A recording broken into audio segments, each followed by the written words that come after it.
What are we doing here? And where are we gonna go? It's like we just woke up one morning, and then it's welcome to the show. Don't ask any questions, just go with the flow. Make as much money as you can, and try your best not to get broke. Copy everything you see on the TV, from the hairstyles to the clothes, and don't think too often, just do exactly as you're told. And if you ever get confused, then just turn towards the alcohol. You'll still hear your thoughts, then just turn up the radio as you learn to live a lifestyle of drugs, sex, and rock and roll. But in all honesty, I just need to know, is there more to the cycle than growing and getting old? Living and dying just to leave behind a happy home and a whole lot of property that somebody else is going to own. I just really need to know before the casket's closed, 'cause I'm not willing to gamble with my soul, nor am I ready to take any chances. These are just simple life questions, and I'm just searching for some answers. Like, what are we doing here? And what is our purpose?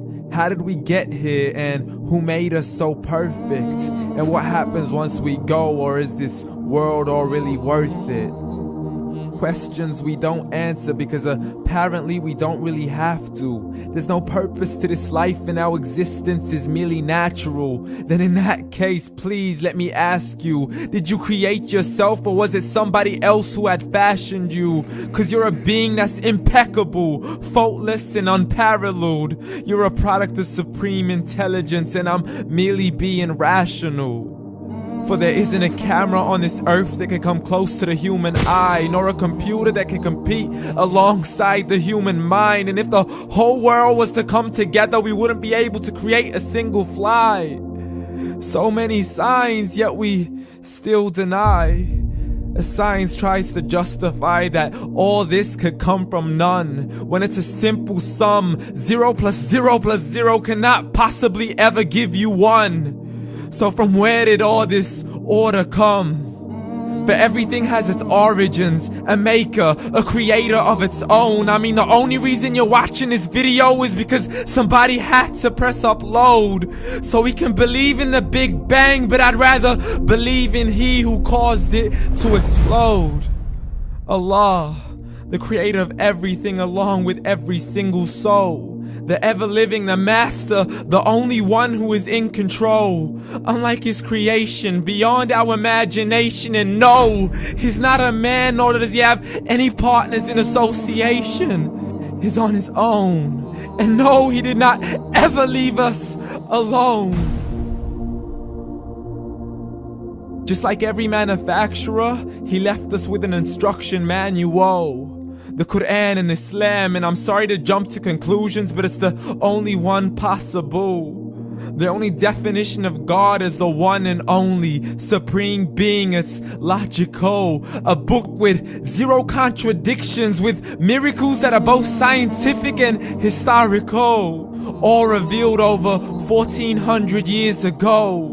Like the detailed description of the human embryo. The descriptions of the human embryo in the Quran cannot be based on scientific knowledge in the 7th century. To the mountains as pegs holding firm the earth below, and the 2 seas that don't mix in a complete separate flow. To the planets in orbit, alternating night and day as they stay in flow. The expansion of the universe and the creation of everything from H2O.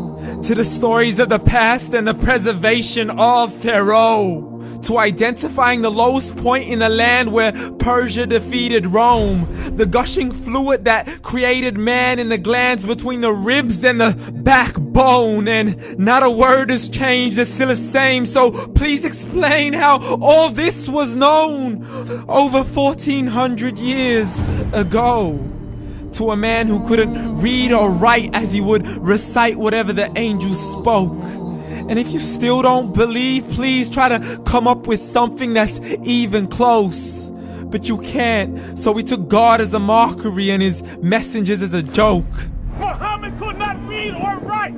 How somebody who can't read or write gonna start a religion? Dismissed his scriptures as legends and tales of the ancient folk as we live life according to our whims, desires, and hopes. saying this life is the only home we will ever know. We will live then die, then simply turn to bones. YOLO! Correction, after the grass dies, the rain arrives and it regrows, and Allah promises to do the same thing to your very soul and bring you back from your very fingertips to your toes, as the all-seeing supreme being watches us so close, and we are surely being tested in our wealth, our health, and our self, and everything that we've been blessed with. So believe, for we will surely be resurrected and be brought back to our Lord and account for every single deed, as He hands us our books and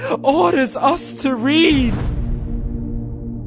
From the bad to the good and everything in between. You yourself are sufficient for your own accountability, so don't be mad at me. You are the one who thought He wouldn't come back to me. I gave you a whole life long to search after me, but you were busy in all that which was temporary. So read, and glad tidings to all those who believed. And if you disbelieve, read. And don't let that day be the first day you find out what your life really means. Read.